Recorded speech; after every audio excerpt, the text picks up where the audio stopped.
So I wanted to talk about your topic, fatty acids as bioactive nutrients in lactating cows, but I also wanted to give you this very important manuscript that I wrote in 1991. Okay, that I want you to read and start citing. I was still in high school in 1991. 1991. Where? Actually, I could have left school at 16. I could have left school at 16 in 1991. You could have left school at 16, where I was working with Dr. Thatcher, and in addition to the more, I want to just quote myself from 1991. Okay, all right. It is my paper, okay. But I'm going to give this to you, and you can just enjoy it. Yeah.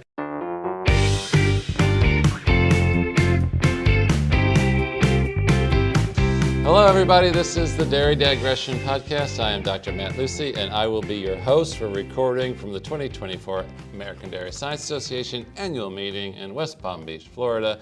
This annual gathering advances scientific knowledge and learning and also reinforces our personal and professional ties in the dairy sciences.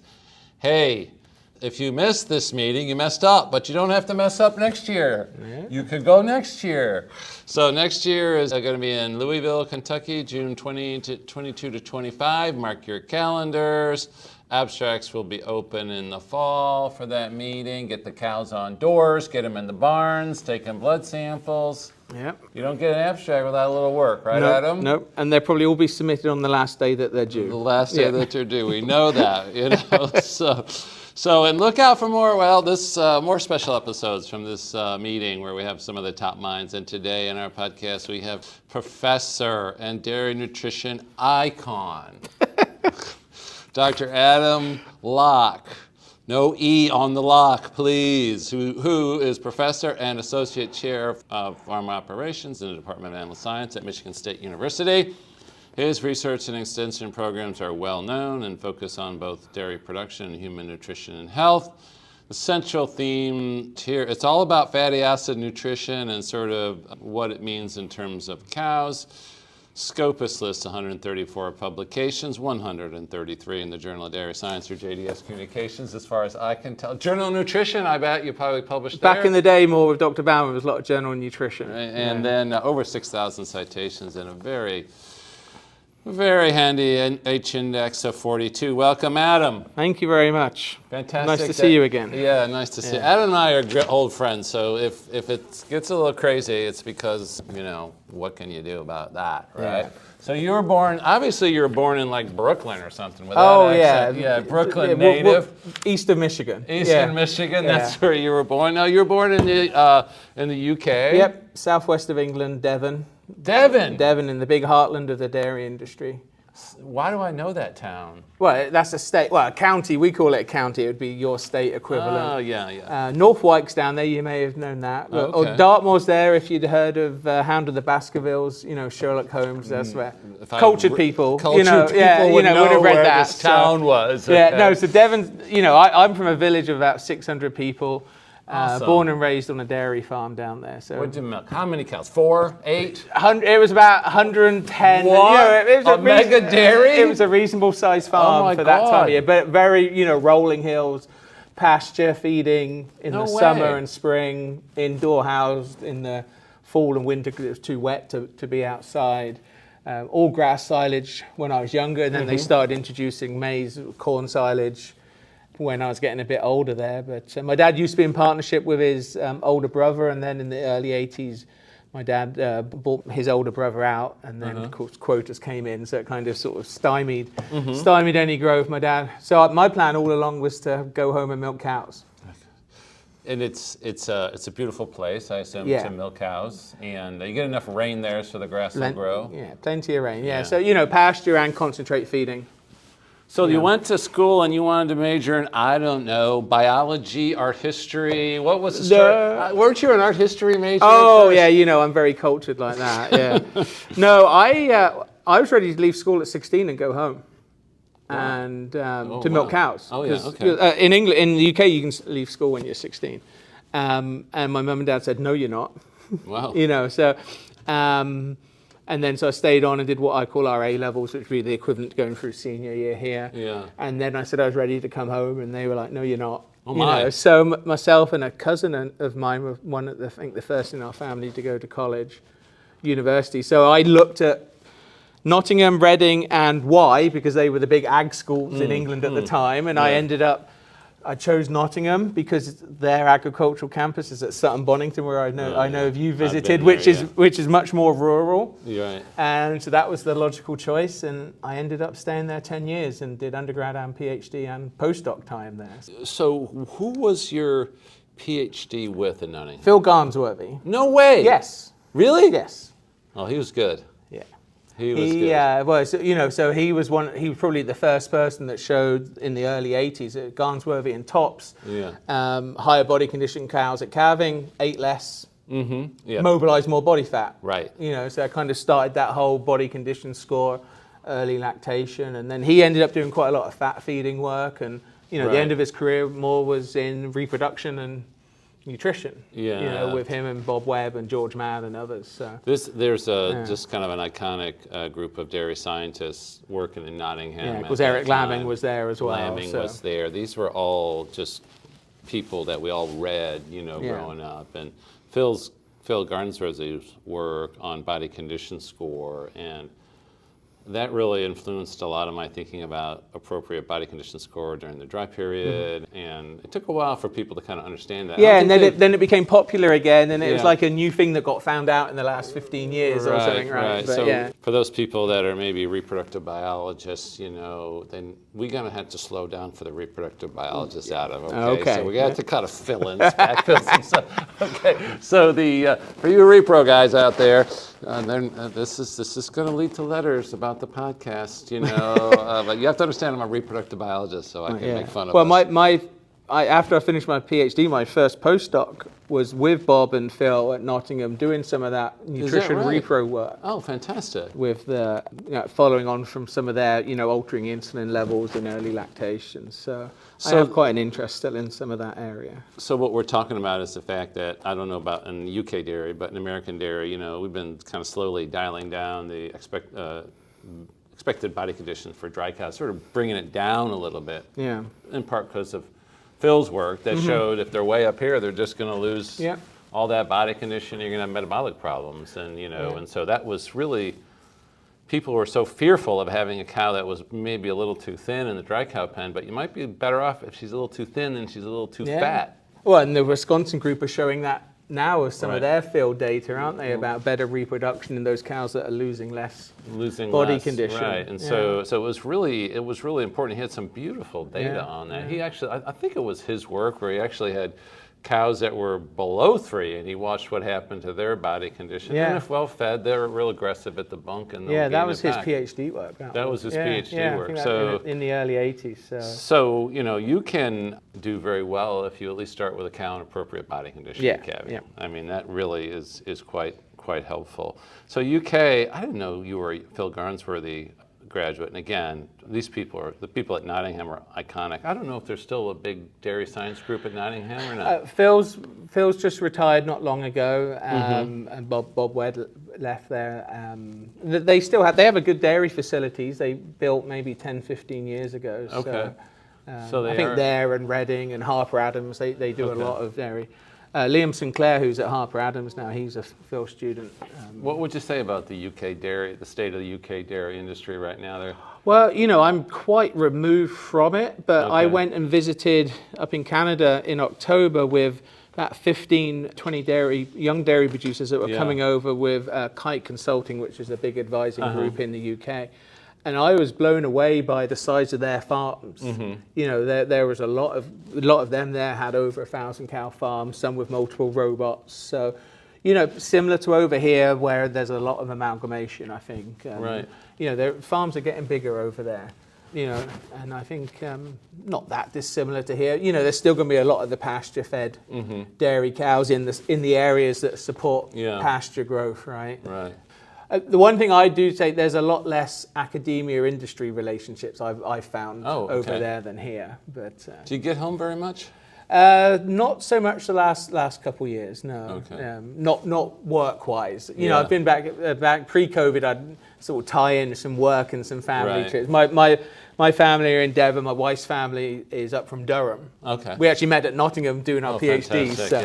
Fantastic, and then she has family in Scotland. So whenever we do go back, you're kind of dancing around the country a bit. But, do your children know where their parents are from? Yeah, they do. They are firmly American children. Yeah. They had English accents until they started going to school. Oh, yeah. And now you wouldn't tell. You wouldn't know, huh? Yeah, no, they're full-on American. Yeah, so. It's a great country. I'm proud of it. So. Yeah, it's a great country, and it's so beautiful. It's so beautiful. Yeah. And I haven't been to England in a little while, but a lot of fond memories early in my career, a lot of trips over there and stuff like that. And it's excellent. Now, I noticed that you were in Vermont for free. Well, I want to touch on your time at Cornell University, because I think that was with Dale Bowman, wasn't it?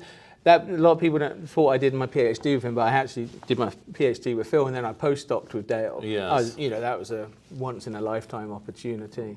The reason I got to know him was my PhD with Phil was actually one of the very last, what we called Ministry of Agriculture studentships in England, and it was on CLA. Oh, yeah. I remember that. Okay, right. So, even after my undergrad, I thought I was going to go home and work with my dad, and then I actually did a year out halfway through my undergrad and did the British equivalent of Peace Corps, and actually worked in Tanzania for a year. Oh, fantastic. Helping at a university, and I ended up doing an undergrad research project on some milking goats data that I collected there. I saw, like Dr. Sampierre earlier, yesterday, I don't know if you saw his talk, he talked about, key people, and we've mentioned some of them already, but a lot of it's luck. Right? Or it's not the path you think you're going to have. So I'm always talking to students now, just because you think you're going to go to vet school or whatever, be open to other things. Phil helped me with that data as an undergrad, looking at these dairy goats in the highlands of Tanzania. And then I was at home that summer, and then he emailed or phoned and said, "Hey, I've got this assistantship. Would you like to do a PhD?" And I didn't, really know what that meant at that point. I knew it meant I'd have another 3 years at Sutton Bonington, and I enjoyed my time there. Yeah. But what's conjugated linoleic acid? We didn't have a clue at that time. But once we started getting into it, Cornell was about one of the only places in the dairy cow field that was working in it. Right. So I reached out to Dr. Bauman, to be honest, not really knowing who he was at that time. Right. And then he would help me out, and we'd correspond a lot, and he came over to visit. He came and spoke at a Nottingham Feed Conference one year. And he tells me my my now wife cooked a really nice meal. That's why he invited me over. But he phoned me up in 2002 and said, "Hey, I have some money for a postdoc. Would you like to come over?" So that was a hard decision to make. Yeah. Because, it was hard, or you being funny? No, it was hard in terms of leaving the country, and my wife had just got a job. Yes. With her finishing her PhD and leaving home, right? Yes, So it was hard and it was easy, right?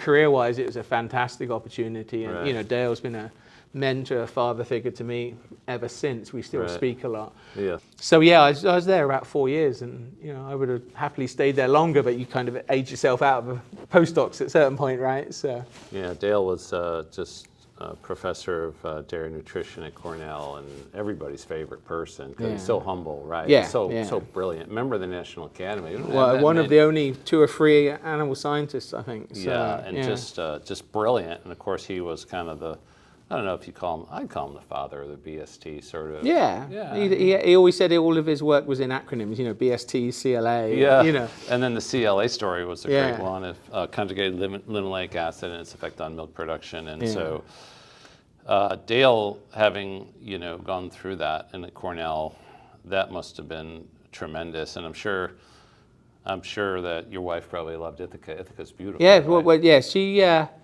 So we actually did. We lived across opposite sides of the pond for about 2 years. Oh no! Yeah. Where were the kids? Which direction? No, we didn't have kids at that point. We weren't even married at that point. No kids at that point. But then when we got married in 2005, she then came over. Then. Okay. Yeah. Okay. But and then we were there for a little while, and then moved took a faculty position in Vermont. Yeah, and then from Vermont you went to Michigan State in your current position. Yes, 2009 I moved. And obviously done very well there. What's your research teaching split?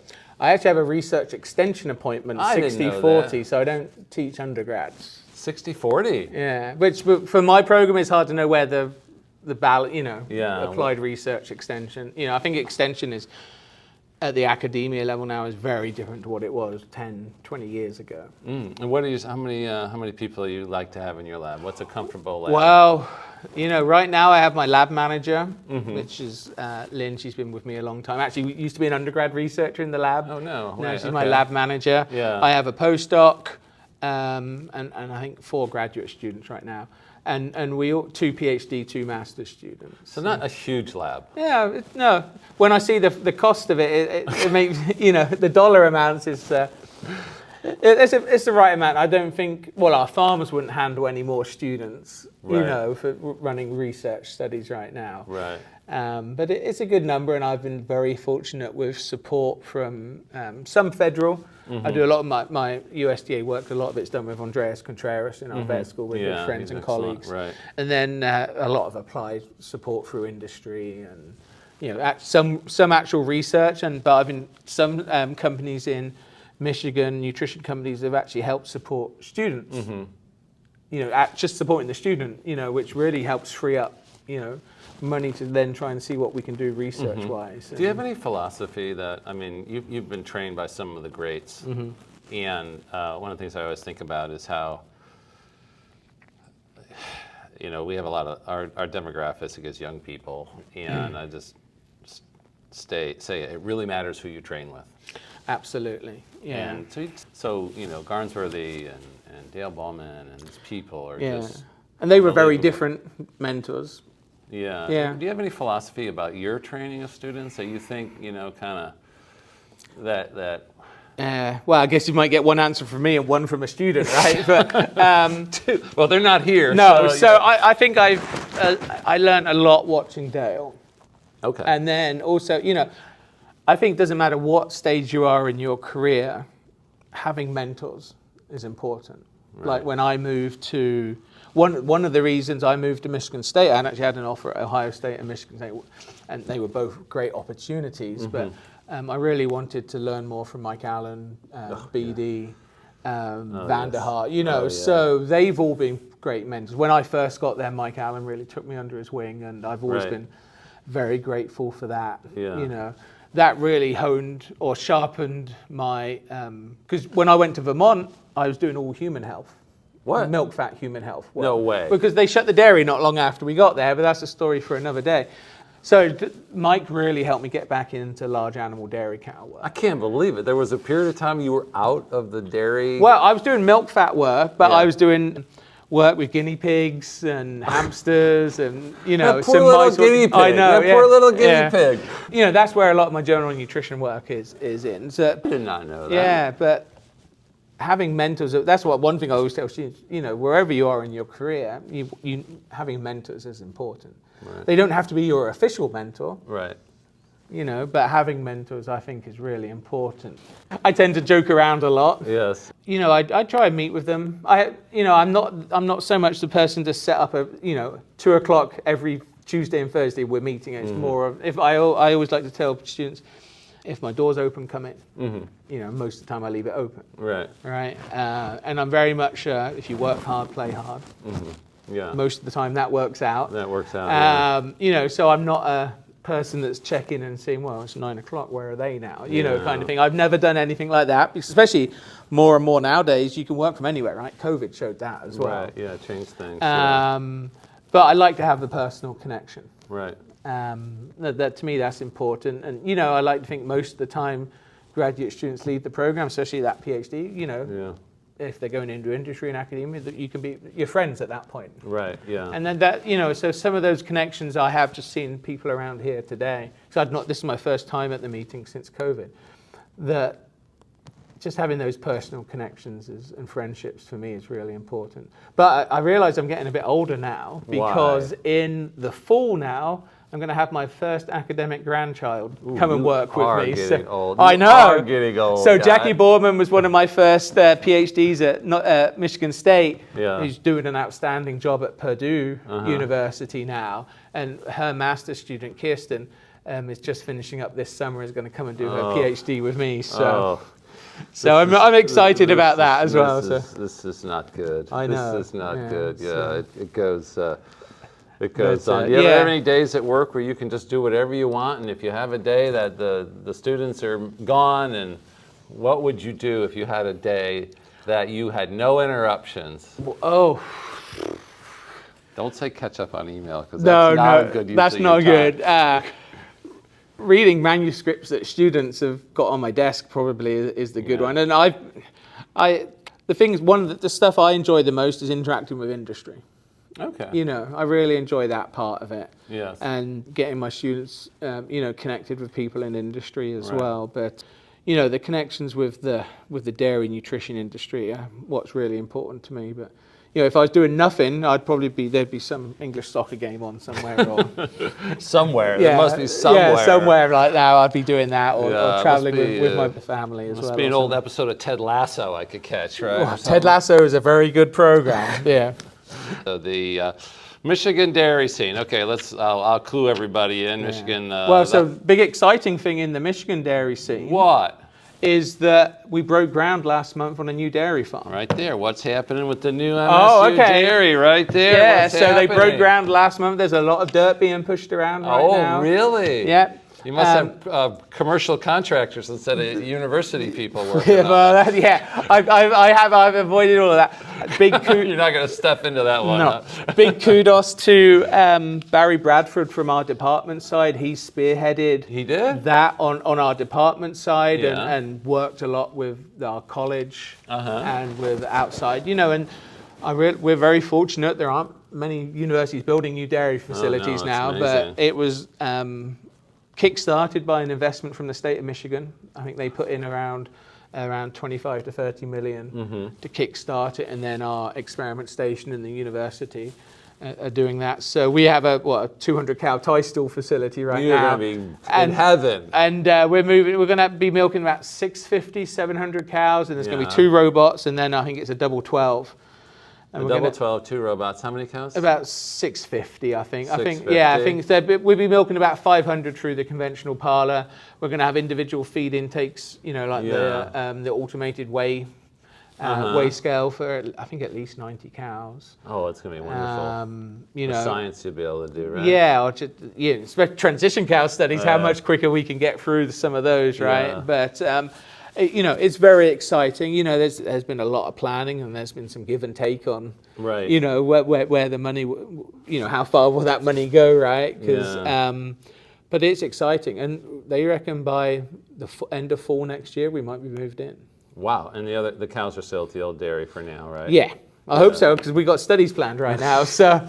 Now, I just want, this is Dairy Digressions. I'm going to give a little dairy, we're going to digress. Okay. You know Barry Bradford, right?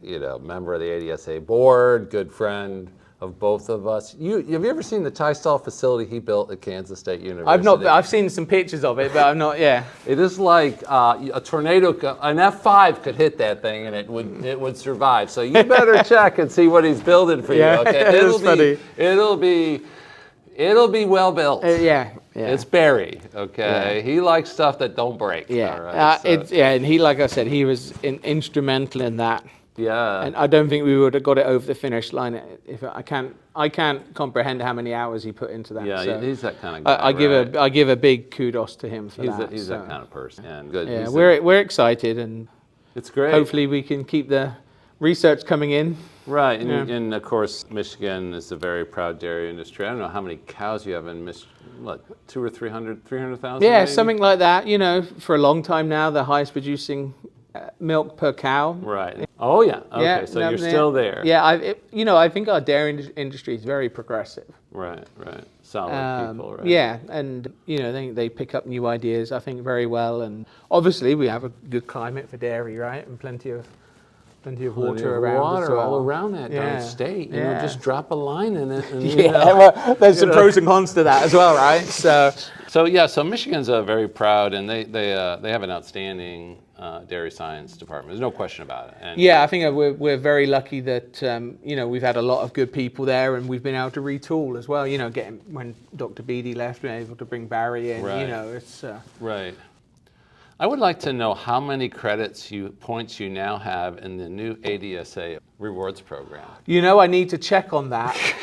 I have 9 publications like in the last year in the Journal of Dairy Science. Did you know that? Plus JDS Communications. Yeah, I think there's a few more.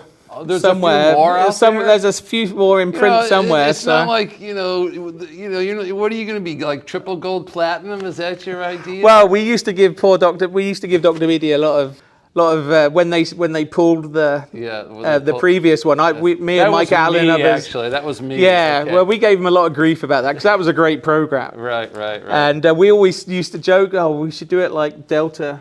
You can be a silver, gold, or a platinum, or diamond of that. So I'm glad they brought that back. Yeah. So it's really for JDS authors or JDS communication authors, you earn points not only for your manuscripts but also for reviewing. And so it's been something. And I was looking at your manuscripts are typically centered on this idea of applications of fat feeding. I thought this is a great topic. So I wanted to talk about your topic, fatty acids as bioactive nutrients in lactating cows, but I also wanted to give you this very important manuscript that I wrote in 1991. Okay. That I want you to read and start citing. I was still in high school in 1991. You still 1991? Where? Actually, I could have left school at 16. I could have left school at 16 in 1991. You could have left school at 16, where I was working with Dr. Thatcher, and in addition to the more, I want to just quote myself from 1991. Okay, all right. It is my paper, okay. But I'm going to give this to you, and you can just enjoy it. Yeah. You mentioned Dr. Thatcher, so I just need to give him a shout out. He was just awarded the Michigan State College Outstanding Alumni Award this year. For the college? So we were very pleased to have him up earlier this year. Oh, wow. Him and Dale were doing their degrees at the same time at Michigan State, and Don Bites. Really? Yeah. Oh, my iconic people, right? Yeah. Yes. So when I was at Florida during my PhD program, it was the early days of protected fats, calcium salts, long-chain fatty acids, and we were, and Thatcher, it wasn't really my idea, had this idea that he could modulate prostaglandin F2 alpha levels with fats, and we knew about the different types of fatty acids, but the only thing we really had to work with at that point was, long calcium salts. Calcium salts are palm oil. Not really complicated, but. So I wrote, in addition to their more obvious effects on energy balance, LCFA may increase postpartum release of prostaglandin F2 alpha, which has been implicated in an important modulator of initiation of estrous cycles after calving. And one practical method to increase PGF2 alpha is to feeding dietary precursor molecules of PGF2 alpha, linoleic acid, and arachidonic acid, blah, blah, blah, blah, blah. And that's why I enjoy your work. Because I had the early interest, I didn't work on it again because I went to Monsanto, worked on BST. Oh yeah, this is for you. But I have to get it signed later on. You're going to get it signed? Yeah. From Dr. Thatcher and yourself. Right, we want Thatcher's signature. But I just love this work, okay? Yeah, and the late Charlie Staples. He was a very big influence on me as well. And so, but I just love this work. So what I like about your work is you're finally getting to the point with your kind of dose titration type of experiments in large animal, you're finally getting to the point where you make real recommendations. Yeah, so I've been very lucky, and I'm probably, a lot of people, what they're doing now is very different to their PhD or something, but I've stayed very much within the fat world and the fatty acids. I'd say my umbrella is lipid digestion, lipid metabolism, but I've had some different things in there, milk fat depression, CLA and human health. We're really, where I think we're going now with fats is we're having to get away from fats and talk about fatty acids. A bit like we've gone from crude protein to talking about amino acids. Now we're talking about individual fatty acids as well. So I've been lucky to have a good run, and frankly, it's because of good students, right?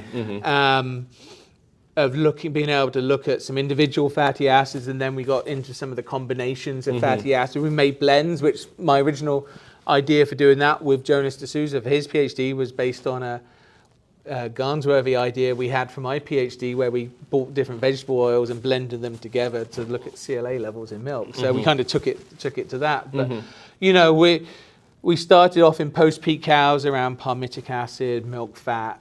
And then we got into looking at oleic acid, stearic acid, and that now one of our big interests is in transition cows, in fresh cows, because the dogma for a long time was don't feed fat to fresh cows because they're mobilizing fat. Right, yes. You know, but when you look at some of that data, you know, I can't remember the quote. I took a picture of it yesterday. Norman had a quote about what dogma was, and you know. Oh, cool. But you know, a lot of that dogma was based on like feeding tallow or soybean oil at like 4 or 5%.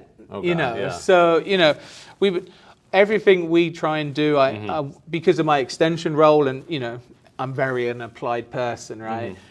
We want it to be applicable almost straight away, right? You know, on the feeding side, you know, the work I do with Dr. Contreras, you know, is a lot more on the mechanisms as well, which then helps us better understand that. But so we were always trying to feed in that realms of what could be commercially viable and possible. And then we really got into this area around the transition cow with palmitic acid and oleic acid. And the winner this year of the Oltec Paper Award, Ursula Abujela, I always say her name wrong. She used to be an undergrad in my lab, now she's doing her PhD with Andreas. Oh, fantastic. Her paper on oleic acid in transition cows won that award, so she's getting that award tonight. She's an awesome young scientist. But that was from a study which we did collaboratively, doing abomasal infusions in fresh cows. Not many people have done that because, you know, you're doing it in that fresh cow.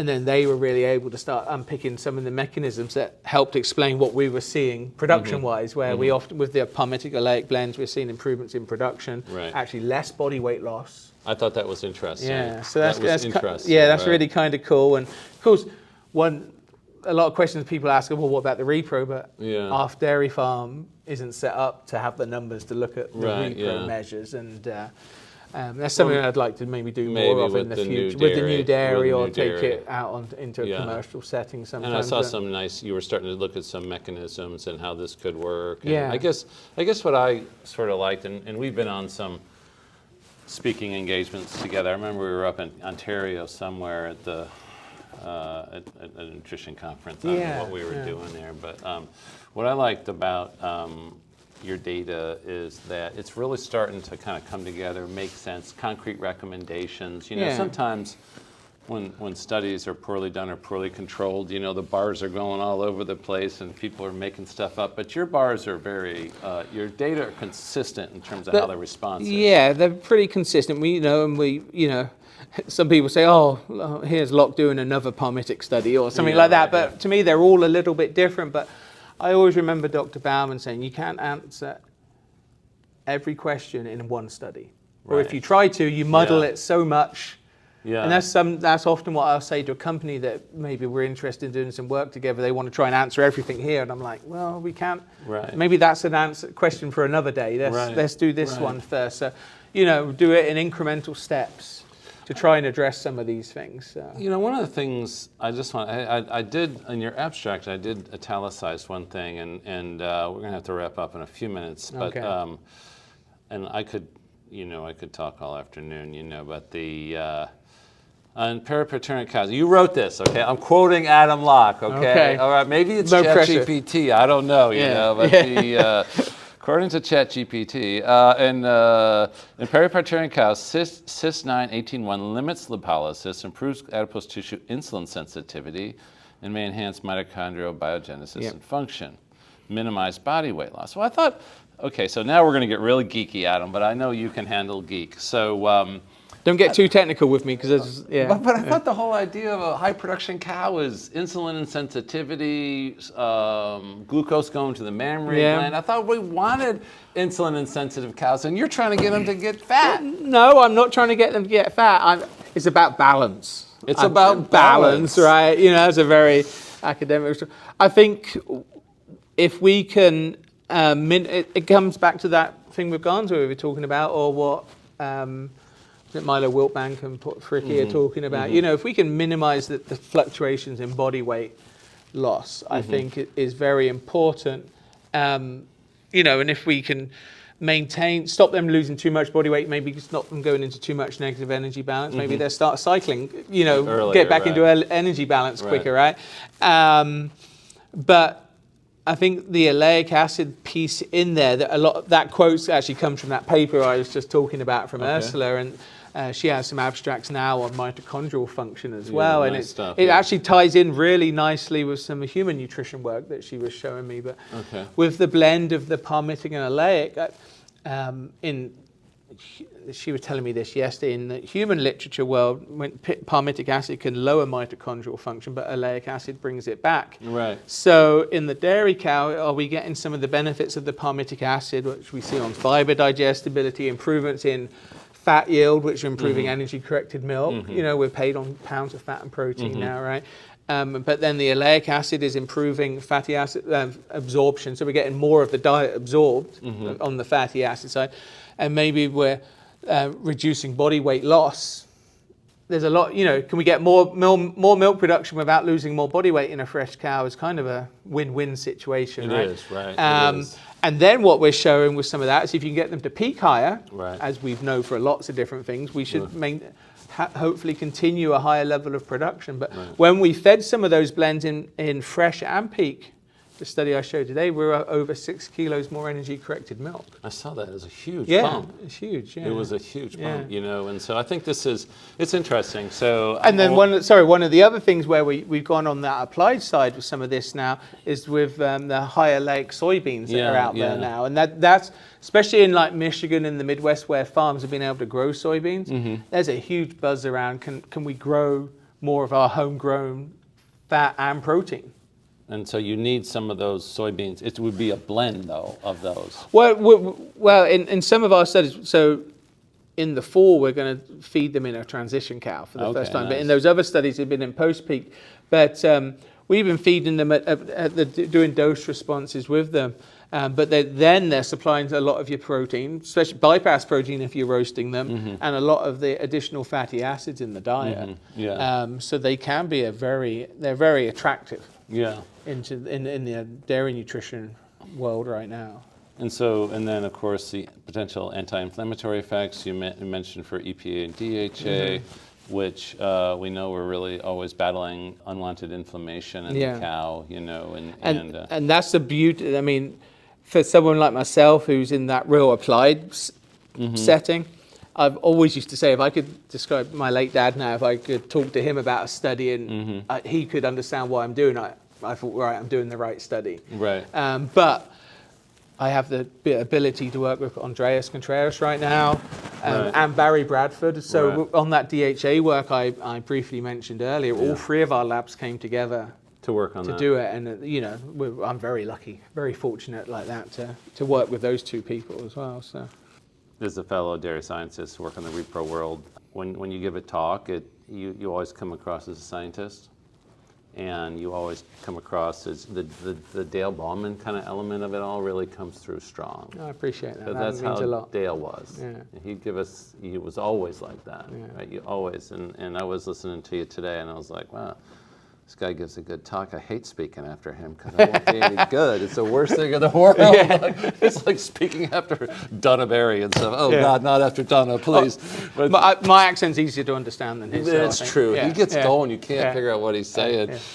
So we talked a little about this, but if you had a young person, maybe undergraduate, they don't know what they want to do, they're thinking about maybe applying to graduate school, or any advice or career advice you would give them? So there's a reason that I think every student I've had for a long time in my lab, either master's or PhD, did undergraduate research. Okay. I'm a very strong believer in that. And, you know, so I don't teach undergrads, so I don't get to know a big group of undergrads at MSU, but we've always had 2 to 4 or 5 undergrads. And some of them stay a long time, like, you know, 2 or 3 years doing undergrad. And I think anyone that is interested or thinking about graduate school, get involved in a lab as an undergrad, because then you actually start to get a bit of an idea of what it is. Right. You know, I would take someone with undergraduate research and a lower GPA into my lab over someone with a straight 4.0 that had never done undergrad research. It's important, right? I think it's really important. So they get an understanding, you know, and they're starting to get. It's also a good opportunity for my grad students to mentor undergrads. Right. So, and that gives them another sort of learning mechanism. And, you know, Alicia Bale's just graduated with me recently. She's done all that high oleic beans. She was one of the Midwest scholars here this year. She actually started as an undergrad with me and then finished a PhD with me. And so seeing the growth in some of these students, that's the big rewarding thing for me now. But I'd say people interested, don't get fixated on one thing because you never know which way your path's going to go. Some doors may open or you may kick some doors down that you weren't expecting, right? So I never thought I'd be doing what I'm doing now, right? So it's more than 10 years ago. Everyone says, what do you see yourself doing in 10 years? But that's a hard one, right? But, try out different things, take opportunities. But if you're an undergrad thinking about, research, professors are always, I think, most love to have undergrads, wanting to come and get involved in the lab or helping with farm work or in the lab. And it's very rewarding working with undergrads like that, I think.